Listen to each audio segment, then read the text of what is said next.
quieras. Partido fuera, jornada muy complicada ante un equipo que va a estar sin ninguna duda entre los 4 primeros, con 3 extranjeras de primerísimo nivel, posiblemente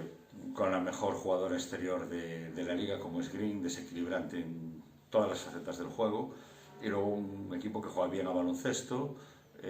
con físico, con rebote, con buen tiro exterior, que puede generar en los bloqueos directos, que juegan bien los indirectos, con mucha intensidad defensiva. Y bueno,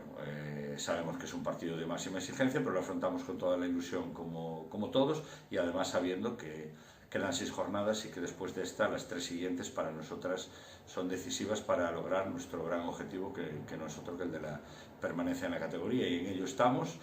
trabajando muy bien y allá vamos con toda la ilusión, dispuestas a competir y a buscar nuestras opciones. Gracias. Bueno, partido este fin de semana contra Azpeitia, un rival que aquí en casa pues consiguió